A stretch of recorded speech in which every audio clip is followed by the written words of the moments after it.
Me nasce all'interno di un progetto di residenza che è stato fatto a Villa Rasseman, progettato dalla compagnia Borderline Danza di Salerno, sotto la guida di un'artista performatica giapponese, Noriko Kato.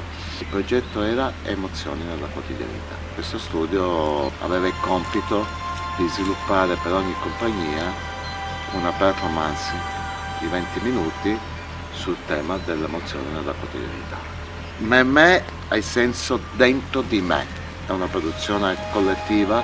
Tante volte noi nella vita blocchiamo le nostre emozioni, anche quelle più semplici, anche in una stretta di mano, in un abbraccio, quindi è come un peso che ci rimane dentro al petto, dentro di noi, ok? Me fa questo viaggio inverso, usiamo delle pietre proprio per dare questa pesantezza che abbiamo dentro di noi, che man mano durante il percorso della performance si sbriciolano e si trova a un contatto più quotidiano con altri individui.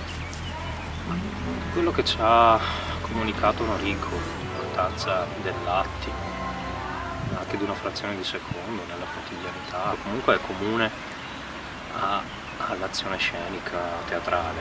Mi sono sentito anche affine al modo di intendere la comunicazione sul palco di Noriko. E c'è una differenza tra il mio modo di usare il corpo e la loro, c'è molta più fluidità nei movimenti, molto più grazia anche nell'utilizzare il corpo rispetto all'utilizzo del corpo che ho io come attore. A volte è anche troppo frammentato come dinamica, molto tesa anche a livello muscolare se vuoi.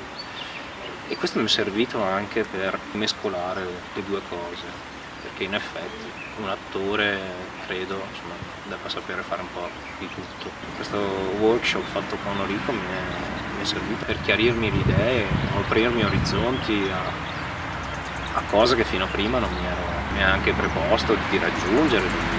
Come mia esperienza io ho voluto lavorare sempre anche negli altri spettacoli con persone di diverso tipo, attori, anche danzatori che magari venissero da un certo tipo di scuola, perché trovo interessante il fatto di sullo stesso tema mettere forme e linguaggi diversi. Su me abbiamo lavorato molto sul movimento, però erano dei quadri, era una performance, quindi questa diversità dei movimenti viene sempre concentrata in una cosa, che è quanti canali possiamo avere per comunicare delle emozioni. Questa è la cosa che a me mi stimola molto nel mio lavoro. Qua abbiamo dovuto lavorare su delle emozioni. Questo è il tema, quello che ho detto precedentemente, però ognuno di noi quando prendiamo una pietra, compito suo di quella pietra farla diventare un'emozione, diventa personale, il lavoro è ancora più accentuato, più articolato, perché non c'è più una lettura unica, ecco, ci sono diverse letture dopo. Quello che mi sono portato via, la conoscenza, con la Noriko, di un linguaggio completamente diverso come cultura. Il secondo punto è invece il piacere di lavorare con diverse realtà che portano avanti, danno un loro linguaggio nel mondo della danza. Non ci conoscevamo, quindi siamo stati catapultati su un filo conduttore e questo diventa una cosa molto stimolante. Riuscire poi alla fine di questo workshop a fare una performance di improvvisazione assieme è stato bellissimo, perché in quel poco tempo siamo riusciti anche a sentirci, feeling diversi, situazioni diverse, però è stato un bel atto compiuto.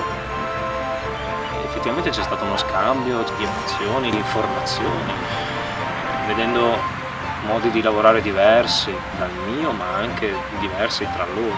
Il fatto della diversità, di mettere insieme proprio linguaggi e modalità diverse, questa è la cosa più interessante del progetto.